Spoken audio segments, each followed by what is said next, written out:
Hi. Today I'm going to do a demonstration on a three-strand braid. Um, well, I guess it's a braid, but it's not really. It's it's a ravenstail three-strand technique, and it doesn't have the extra weave in it that a Naheen three-strand braided twine has. So I think it's a three-strand twine is what it would be called, and it's a ravenstail technique. And I will be doing that in this section where I will be turning the corner with this braid, these vertical braids, to make them go along the bottom of the black area. So before I did that, I made sure that my black was all equal, all even, and I did a three-strand row with the black three strands. So now I'm going to turn a corner and do the raven's tail technique and show you that today. Okay. Happy Monday if you're tuning in on a Monday. I've got marks on my face from my mask because I went shopping today. It's my first day out of quarantine. Yay! So I got to go shopping for myself and Tom, and I wore a mask, and I was very careful, and I wiped all my things down as I unloaded them in my house and washed my hands and carefully took off my mask so that I didn't touch anything that may have come into the mask while I was out and about. So anyway, let's get weaving. Okay, so I've got these blue three strands that are coming down, and I'm wanting to turn the corner and have them run underneath this black area across the whole row, the whole width of this inner design area. Okay, so this is a raven's tail technique. So I go, the top one goes to the left of its partners, down, straight down, and behind one. Now the next top one goes straight down to the left of the edge warp, behind two warps, and up. And now you have three strands going, in this case they're going off to the right. So I have, I'm working this way, so it's this back one that is going to be the action one.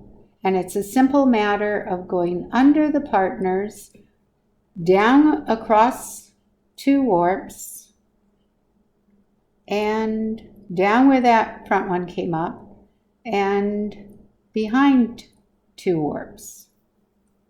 Okay?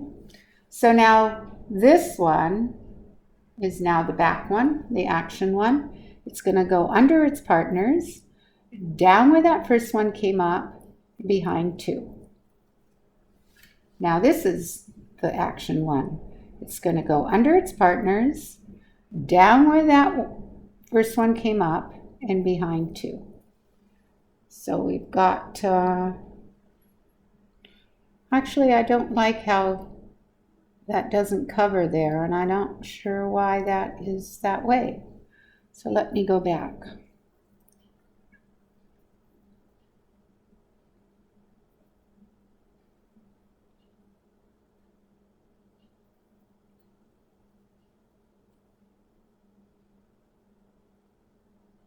Yeah.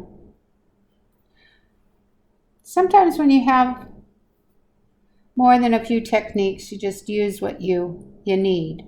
So right here, I think that little spot was created with the fact that I started a three-strand braid or a three-strand twine there, and it left this one up a bit. So you've got a little bit of a disconnect here, and I don't want that. So I'm going to do a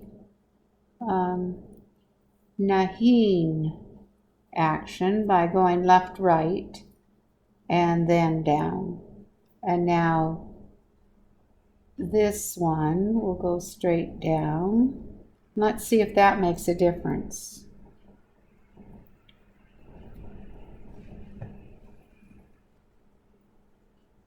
Yep, it makes a better connection. You see the blue there. Okay, so I'm going under the partners, behind two, and up. Under the partners, behind two, and up. And I'm weaving and handling the yarn in a very gentle manner. There's no reason to pull it or yank it. It's just a really relaxing technique. Nothing stopping you. You're going to go all the way across your weaving area in a real gentle manner. And I do want to say that my my black border, or not border, but the black area that these coppers are sitting in, did have different levels when I was through with all of my weaving. And they were of different levels because I had used separate yarns each space, and so they weren't absolutely perfect. So I either would pushed up, or I added a few rows to fill in any high spots, and if they were lower than the level I wanted, then I did some pushing up with my thumb, or if it was really very low, then I would push up from further up on the rows and just got them up so that the line across the weave is level. And I measured from the top of that loom to here, and I did that all the way through so that I was sure where the high spots or the low spots were. So this is the 3-strand that is a ravenstail technique, and it's very easy going, relaxing, and it moves fast because I'm going behind two. When we're doing 3-strand around here, I'm using an extra technique called the naheen 3-strand braided twine. And when the shapes are being created, I make sure I handle those 3 strands every row. I'm going to do the 3 strands as they're moving into a shape, where when you're dealing with a straight line, you can 3-strand and go behind 2. But when you're creating the 3 strands around shapes, and the shapes are moving into circles and corners and U-forms, and then you want to move your 3-strand every row, and that makes them follow the shape and smooth those shapes.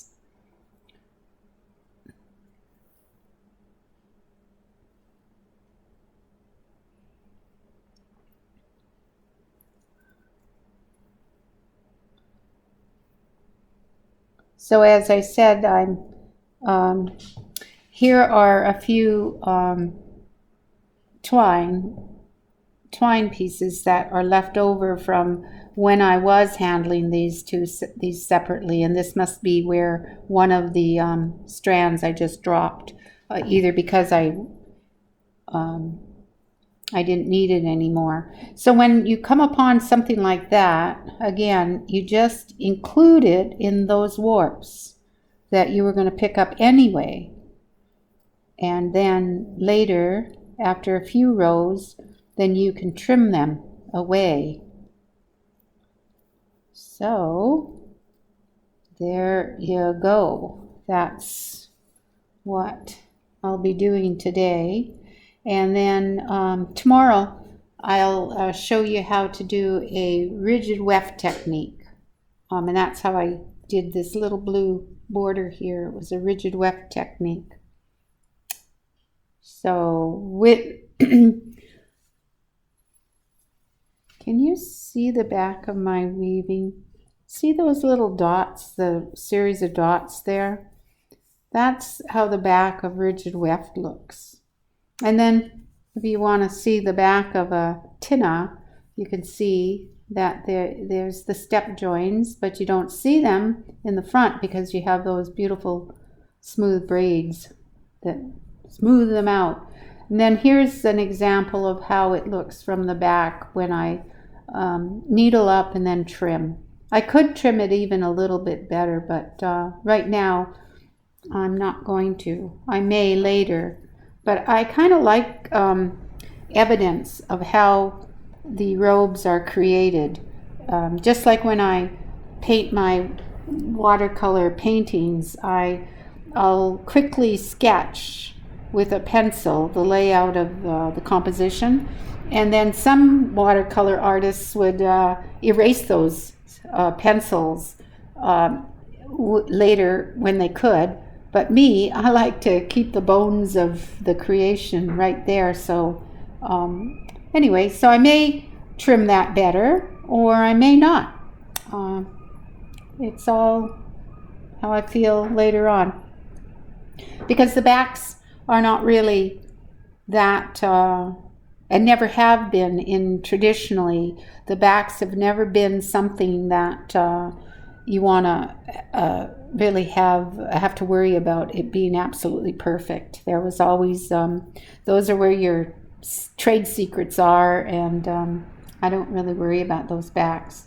So tomorrow I'll show you the rigid weft technique, and we'll probably do some work here on the borders too. So thank you very much for tuning in. Hawa. Bye.